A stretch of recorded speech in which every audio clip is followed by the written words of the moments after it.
1편 1절에서 2절까지 말씀입니다. 시편 1편 1절에서 2절까지 말씀입니다. 우리 너무나도 잘 알고 있는 구절이니까 한 목소리로 함께 읽도록 하겠습니다. 시작. 복 있는 사람은 악인들의 꾀를 따르지 아니하며 죄인들의 길에 서지 아니하며 오만한 자들의 자리에 앉지 아니하고 오직 여호와의 율법을 즐거워하여 그의 율법을 주야로 묵상하는도다. 아멘. 살아계신 하나님의 말씀입니다. 복 있는 사람이라는 제목을 가지고 여러분과 함께 말씀을 나누길 원합니다. 벌써 올해도 2월 중순입니다. 믿기지 않을 정도로 시간이 너무 빠르지요.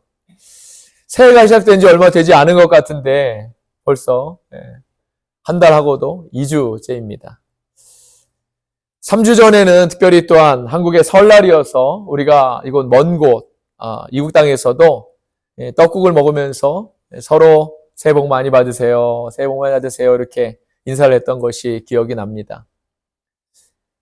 그런데 언제부터인지 한국의 크리스천들 사이에서는 교회에서 복 많이 받으세요. 이런 말이 상당히 많이 줄어든 것 같습니다. 대신에 은혜 받으세요. 은혜로 충만하세요. 이런 인사들을 많이 하지요. 물론 우리 교회에서는 축복합니다. 이렇게 일상적으로 이렇게 인사를 합니다. 근데 한국 교회에서는 그렇지 않은 것 같습니다. 그렇게 한국 교회에서 복 많이 받으세요. 이렇게 많이 인사하지 못하는 이유가 바로 이 복이라는 그런 말의 거부감 때문에 그런 것 같습니다.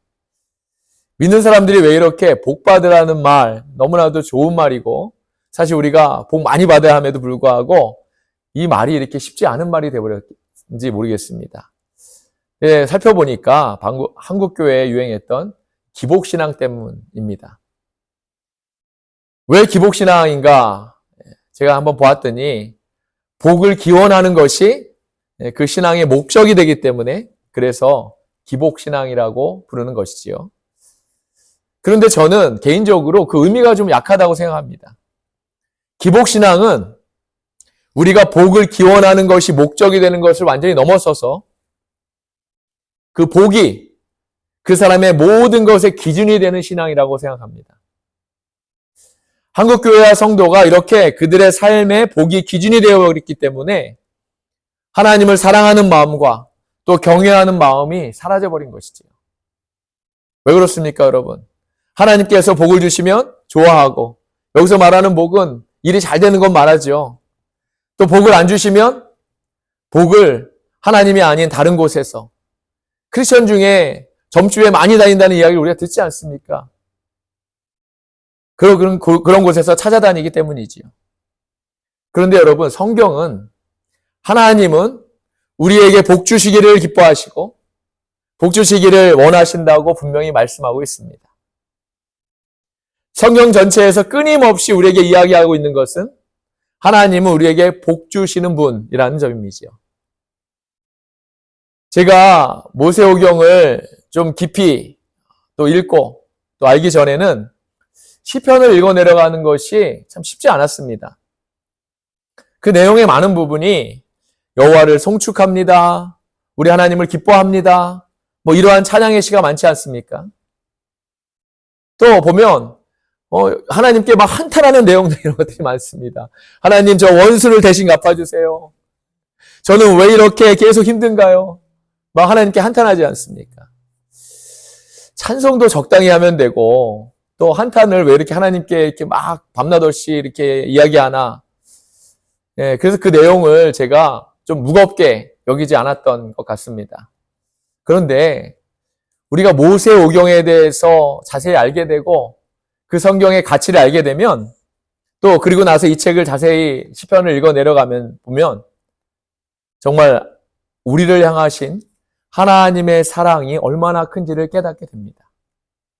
거기에 더불어서 이 시편이 모세오경을 근거로 해서 그 사랑에 대한 찬송의 노래이고 또 회개의 고백이며 또 탄원의 그런 그 간구 또한 거기에 더불어서 예배의 노래라는 그런 사실을 우리가 알게 됩니다. 그 이후로 제가 시편을 읽게 되니까 다윗이 왜 그렇게 하나님을 찬양하는 또 입술이 떠나지 않았고 또 왜 그렇게 그분을 경외하고 다윗은 매일 그의 시의 고백에 하나님 사랑합니다. 오직 주님만이 나의 구세주이십니다. 오직 주님만이 나의 전부입니다. 이렇게 정말 하나님을 경외하는 마음이 밤낮으로 이렇게 넘쳐났는지 깨닫게 되더라는 거죠. 흔히들 모세오경을 이스라엘의 율법서라고 부릅니다. 모세오경을 다른 말로 하면 우리가 토라라고 부르죠. 유대인들에게 토라를 율법서라고 하면 상당히 싫어합니다. 출애굽기와 신명기에 나타난 하나님의 말씀 그런 것들을 보통 우리가 보면 이거 해야 된다 아니면 하면 안 된다 뭐 이렇게 구분되다 보니까 사람들은 토라를 율법서라고 이렇게 편하게 이렇게 부르는 거지요. 그런데 유대인들에게 있어서 이 토라는 율법의 개념을 완전히 넘어섭니다. 그들에게 있어 토라는 모세오경은 가르침, 교훈, 삶의 지침, 즉 그들 삶의 가장 중요한 기준이 되기 때문에 율법이라고 한정해서 이렇게 부르면 안 된다는 것이죠. 유대인들은 우리가 믿는 신약성경을 믿지 않습니다. 그들에게 우리가 믿는 구약의 39권의 책과 그들이 믿는 외경과 또 율법서가 따로 있지요. 특별히 율법서는 613가지의 율법을 그들이 받은 그 율법을 그대로 믿습니다. 이 모든 것들을 다해서 토라라고 이렇게 부르는데 그 중에 가장 뿌리가 되고 핵심이 되는 성경이 창세기, 출애굽기, 레위기, 민수기, 신명기 5권이기 때문에 이 성경을 대표적으로 토라라고 이렇게 우리가 부르는 것이지요. 그런데 이 모세오경을 우리는 5권의 책으로 이렇게 나누어서 이렇게 우리가 가진 성경을 읽지만 유대인들에게 이 5권이 두꺼운 책 한 권으로 되어 있습니다. 이 토라는 이 책 한 권의 책입니다. 그래서 시편이 150편으로 되어 있는데 그 안에 5권의 뭉치로 나누어져서 1편, 2편, 3편, 4편, 5편으로 이렇게 나누어지지 않습니까? 이게 바로 모세오경을 본따서 이렇게 기록된 것이지요. 오늘날로 하면 토라는 말씀이고 시편은 우리 설교에서 삶의 적용 이야기하지 않습니까? 삶의 적용에 해당되는 것입니다. 시편의 제1권이 1편에서 41편까지 되어 있는데 2편에서 41편까지가 다윗의 시로 이렇게 구성되어 있습니다. 다윗이 쓴 글이지요. 쓴 시들입니다. 저는 개인적으로 우리가 오늘 1절, 2절을 읽은 시편 1편도 다윗의 시라고 저는 생각하는데 말이 많습니다. 학자들마다 다윗의 시다, 아니다, 다른 사람의 시다, 뭐 이렇게 엇갈리기 때문에 뭐 이게 별로 중요한 것은 아니지만 이렇게 믿습니다. 아무튼 모세오경이 저와 여러분 우리의 삶의 지침이고 가르침이고 교훈이라면 이 시편은 우리 삶 안에서 역사하고 계시는 하나님의 임재를 느끼는 책이라고 믿습니다. 할렐루야. 또 그 임재에 우리가 반응하는 그런 책이라고 믿습니다. 또 그 가르침의 말씀대로 살아가겠다는 결단과 고백의 찬송의 내용이라고 믿습니다. 그리고 많은 부분 하나님께서 우리의 삶에 역사하시고 우리의 삶에 개입하심을 통해서 그분과의 교제가 기록된 내용입니다. 그 안에 그렇기 때문에 삶의 희노애락이 다 들어있습니다. 기쁨이 있고 슬픔이 있고 애통함이 있고 특별히 찬송과 경배와 예배와 감사와 회개가 다 들어있습니다. 그런데 150편이나 되는 우리 삶의 반응에 대한 책의 첫째 장에서 제일 먼저 소개되는 내용, 우리 오늘 바로 읽었던 1절, 2절 이 내용이 바로 복에 관한 내용이라는 것이 오늘 우리에게 너무나도 중요한 것입니다. 이 사실만 놓고 보더라도 하나님이 얼마나 우리에게 복 주시기를 원하시고 계시고 우리도 그 주시는 복을 다 받아 누려야 하는지를 우리가 깨닫게 되는 것이지요. 아까 서두에서 기복 신앙이 우리의 삶의 기준이 되는 복의 그런 신앙이라고 했는데 우리 삶의 기준과 목적은 바로 우리 하나님이 되어야 하는 것입니다. 또한 우리 예수님이 되어야 하는 것이지요. 우리 삶의 기준이 하나님이 되고 예수님이 될 때 우리의 삶은 날마다 주시는 그 큰 복으로 말미암아 우리의 삶이 풍성해지는 것입니다. 그러한 저와 여러분 다 되시기를 예수 그리스도의 이름으로 축원합니다. 아멘. 성경 안에서 우리가 너무나도 잘 알고 좋아하는 구절, 바로 오늘 읽었던 시편 1편입니다. 특별히 시편 1편은 복 있는 사람은 어떠한 사람인가를 소개하면서 우리의 결단과 믿음을 요구하고 있지요.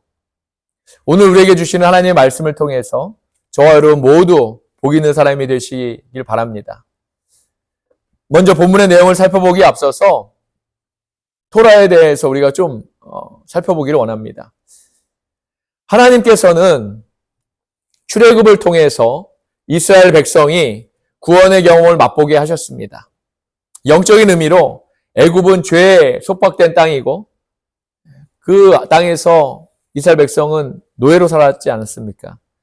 하나님께서는 당신 택한 백성인 이스라엘을 그 노예, 죄의 속박에서 출애굽이라는 그 큰 역사를 통해서 해방시켜 주시고 또 자유롭게 하신 것이지요. 그 결과, 그 과정에서 10가지 재앙을 하나님께서 보여주십니다. 또 유월절을 통해서 택한 백성의 의미를 알게 하셨을 뿐만 아니라 홍해가 갈라지는 역사, 그 기적도 이스라엘 백성에게 직접 보여주셨지요. 바로 이 구원의 모든 과정을 이스라엘 백성이 직접 보고 듣고 깨닫게 그렇게 하나님이 하신 것입니다. 그런데 하나님께서는 당신의 백성이 구원의 기쁨을 맛보는 것에 만족하지 않으셨습니다. 그래서 출애굽에서 광야로 나온 백성들로 하여금 당신의 말씀을 듣게 하신 것이지요. 십계명을 주셔서 당신의 말씀을 듣고 순종하는가 그렇지 않은가를 보셨다는 것이지요. 그들이 하나님의 말씀에 순종하기만 하면 너무나도 엄청난 그런 복을 받게 될 것이겠지만 그렇지 않을 경우에는 복 대신에 저주가 임하게 된다는 것이 하나님의 말씀의 가르침이었습니다. 바로 하나님께서는 당신의 백성들이 당신의 뜻대로 세상에서 죄를 이기고 그렇게 살아가는 방법을 알려주신 것이지요. 그래서 토라는 영적인 두 가지 중요한 의미가 있는데 첫째는 그들이 구원의 기쁨을 경험했다는 것이고 그 과정, 모든 과정을 통해서 그 기쁨을 몸소 경험했다는 것이고 너무나 중요하죠, 이거는. 또 다른 하나는 그들이 하나님의 말씀을 듣는 경험을 하게 하셨다는 겁니다. 여기서 하나님의 말씀을 듣는다는 것의 의미는 듣는 것 자체를 말하는 것이 아니라 듣고 따르는 것, 바로 순종의 의미까지 포함하는 것입니다. 이러한 의미를 토대로 오늘 말씀을 살펴보면 더 풍성한 하나님의 은혜가 있을 줄 믿습니다. 1절을 다시 한번 볼까요? 복 있는 사람은 악인들의 꾀를 따르지 아니하며 죄인들의 길에 서지 아니하며 오만한 자들의 자리에 앉지 아니하고. 아멘. 먼저 복 있는 사람은 악인들의 꾀를 따르지 않는다고 말씀하고 있지요. 성경에서 말하는 악인은 윤리적인 악인을 말하는 것이 아닙니다. 하나님을 인정하지 않고 그분을 받아들이지 않는 사람을 악인이라고 말하지요. 하나님을 인정하지 않는 사람들은 그들이 가지고 있는 꾀를 하나님보다도 더 믿고 의지한다고 했습니다. 반면에 하나님을 인정하고 그분을 받아들이는 사람은 하나님이 주시는 지혜로 사는 사람이고 그 사람이 바로 복이 있는 사람이라는 말씀입니다. 또한 복이 있는 사람은 죄인들의 길에 서지 아니한다고 말하고 있습니다. 여기서 죄인들이란 말에 사용된 어원을 보니까 잠언 1장 10절에서도 같은 의미로 쓰여졌는데 바로 악인들과 같은 의미로 쓰여져 있습니다. 복 있는 사람은 악인들의 꾀를 따르지 않을 뿐더러 아예 그들이 가는 길에 서는 일조차도 없다는 말씀인 것이지요. 이 말의 더 깊은 의미는 아예 그들과 상종조차도 하지 않는다는 겁니다. 그리고 복 있는 사람은 오만한 자들의 자리에 앉지 않는다고도 말씀하고 있지요. 누가복음 18장에 보면 예수님께서 바리새인과 세리의 기도를 비교하는 장면이 나오는데 그 비유의 말씀을 다 하시고 나서 제자들에게 하시는 말씀이 있습니다. 어떤 말씀을 하시냐면 무릇 자기를 높이는 자는 낮아지고 자기를 낮추는 자는 높아지리라 하시니라. 아멘. 오만한 자를 잠언에서는 거만한 자와 교만한 자로 표현하고 있습니다. 자기 스스로를 높이는 자를 바로 말씀하는 거죠. 이러한 자들의 자리에 앉지 않는 자가 바로 복이 있는 사람입니다. 근데 보면 복 있는 사람은요, 단수로 소개하고 있지요. 그에 반해서 악인들과 죄인들은 오만한 자들 복수로 소개하고 있습니다, 여러분. 이게 무슨 말일까요? 복 있는 사람은 그 수가 아주 적고 하나님을 인정하지 않고 그들의 길로 가는 사람은 그 수가 많다라는 그런 이야기가 되는 것입니다. 복 있는 사람이 어떠한 사람인지 2절에서 계속됩니다. 오직 여호와의 율법을 즐거워하여 그의 율법을 주야로 묵상하는도다. 아멘. 여기서 여호와의 율법은 무엇을 말할까요, 여러분? 네, 바로 토라를 말합니다. 토라가 뭐라고 했지요? 토라의 의미는 하나님의 사람들이 세상에서 바르게 살아가는 방법이라고 했습니다.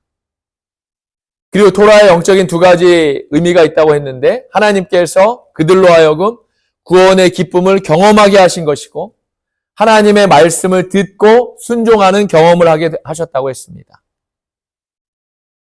그런데 복 있는 사람을 여호와의 율법을 즐거워하는 그러한 사람이라고 또 했습니다. 저는 토라를 즐거워한다는 말의 의미가 뭘까? 이 말씀이 무슨 말씀일까? 생각하다가 다윗의 고백을 읽게 되고 바로 이거구나 생각하게 됐습니다. 시편 119편, 제가 아주 좋아하는 그런 성경 중에 하나인데 이 시편은 다윗이 지은 시 중에 가장 으뜸이 되는 시라고 저는 믿습니다. 그 시편 119편 103절을 보면 이런 말씀이 있습니다. 104절까지 제가 한번 읽어보겠습니다. 주의 말씀의 맛이 내게 어찌 그리 단지요. 내 입에 꿀보다 더 다니이다. 주의 법도들로 말미암아 내가 명철하게 되었으므로 모든 거짓 행위를 미워하나이다. 아멘. 사랑하는 여러분, 놀랍지 않습니까? 다윗에게 있어서 그 말씀이 얼마나 좋았는지, 정말 얼마나 그 말씀이 좋았는지 그가 말씀을 꿀에 표현하고 있습니다. 아직 저는 이 꿀을 경험해 보지 못했지만 말씀을 읽으면서 이 말씀이 어떠한 말씀인지 이해가 갑니다. 여호와의 율법을 즐거워한다는 말이 바로 다윗의 이 고백을 말하는 것이지요. 그리고 제가 오늘 103절을 읽고 104절까지 읽은 이유가 있습니다. 본문 말씀에 복 있는 사람은 여호와의 율법을 즐거워하여 그의 율법을 주야로 묵상한다고 했습니다. 그의 율법을 주야로 묵상하게 되면 104절의 말씀대로 주의 법도들로 말미암아 내가 명철하게 되었으므로 모든 거짓 행위를 미워하게 된다는 그런 말씀인 줄 믿습니다. 할렐루야. 사랑하는 여러분, 우리는 모두는 이래야 합니다. 우리가 하나님의 백성으로서 다 복을 받아 많이 누려야 합니다. 우리는 하나님이 주시는 복을 받아 누려야 하지요. 그런데 여기서 우리가 하나님으로부터 받게 되는 복이 무엇인가? 바로 이 복에 대한 정의가 또한 너무나 중요합니다. 하나님께서 당신의 백성에게 주시는 복 중에서 가장 큰 복은 여러분 바로 영생의 복입니다. 토라의 영적인 의미에서 구원의 경험과 그렇게 관련된 복이 바로 영생의 복이지요. 애굽 땅에서 죽을 수밖에 없는 그런 인생들에게 출애굽을 통해서 하나님과의 언약으로 영생을 얻게 된 복, 바로 이 복입니다. 또 다른 복은 신령한 복입니다. 토라의 또 다른 영적 의미인 하나님의 말씀을 듣고 순종하는 경험과 관련된 그러한 복이지요. 신령한 복은 성령이 우리와 동행하시는 복입니다. 할렐루야. 바로 오늘 본문에서 이야기하는 복 있는 사람이란 영생과 신령한 복을 받은 사람을 말하는 것이지요.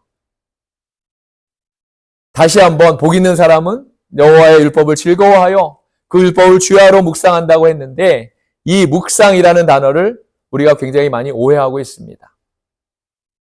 영어 성경에서도 meditation이라고 번역되어 있는데 이 번역은 잘된 번역이 아닙니다.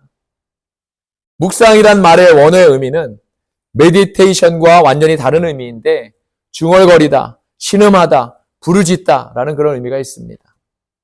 그러므로 우리가 입술로 하나님께 중얼거리면서 기도하던 또 생각으로 조용히 기도하던 이 모든 것들이 다 묵상, 즉 meditation으로 기도하는 것입니다.